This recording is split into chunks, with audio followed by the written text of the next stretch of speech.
องออกจากหัวใจฝากส่งถึงสาวน้องคายให้ขวัญใจจงตื่นแด่นาเฮาเคยหากันสื่อสัมพันธ์บุญธาตุผ่านมาญาติน้องลืมคำสัญญาอ้ายจริงห้องมาถึงแม่สามใบสาวน้องคาย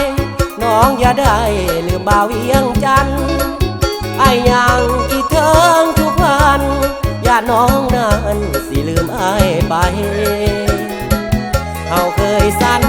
ญาว่าจะหักสู้ดินสลายบ่าวลาวกับสาวน้องคายนำข้องกันไว้แต่หัวใจจอดกันสายเนื้อมันหักมันหักจริงหวังแต่งขนำของบ่แลกบ่ว่างน้องให้แก้ไขบุญบ้านอ้ายก็เคยเที่ยวน้ำกันสร้างสัมพันธ์ลาวไทยให้เมืองเจริญกว้างน้องเอ้ยน้อง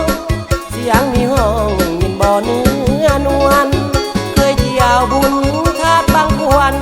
อ้ายเคยส่วนเที่ยวบุญธาตุหลวงน้องจงมั่นใจ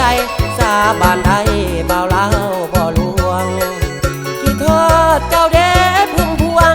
บุญพระธาตุหลวงมาเด้อสาวน้องค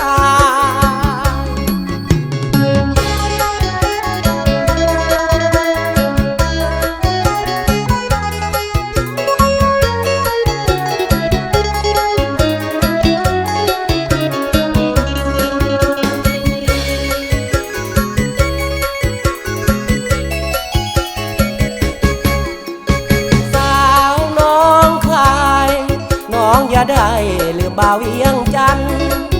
อ้ายยังคิดถึงทุกวันอย่าน้องนั้นสิลืมอ้ายไปเฮาเคยสัญญา